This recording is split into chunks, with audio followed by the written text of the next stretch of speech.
In an interview with the Afghanistan Analyst Network, former Afghan Finance Minister Khalid Payenda revealed new dimension of corruption in the Afghan government. Khalid Payenda, who has worked for the Afghan government and took World Bank for many years, took over the heavy responsibility of the Ministry of Finance in the last year of Ashraf Ghani rule.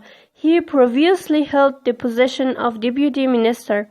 Payenda resigned as Deputy Minister of Finance in runoff to the 2018 Afghan presidential election because he said he feared that misuse of public funds during the election would lead to his corruption.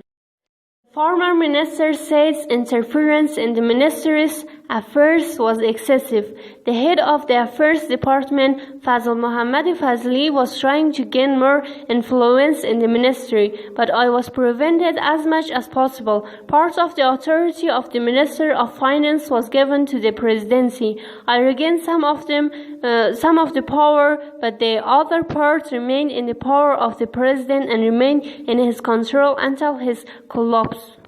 Former Minister, as the new police chief was appointed, his first task was to remove the customs police commanders and appoint the people he wanted, because the police had a lot of revenue from customs. I reported it to the president and he ousted the president Ahmad Zai, but a few days later he was appointed chief of staff of the Afghan.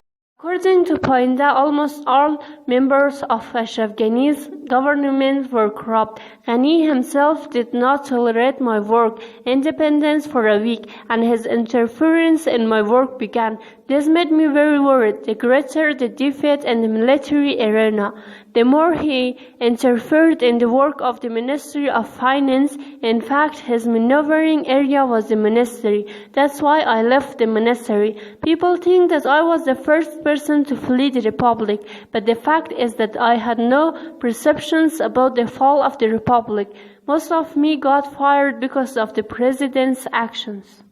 Every day, about 350 soldiers are killed. That is about 10,000 soldiers amount. The government considered using local and anti-Taliban forces, but corruption led to large sums of money being sent to the provinces and a false of distribution between the governors and local forces. But Ismail Khan was given only 6 million Afghans to fight against a large number of Taliban.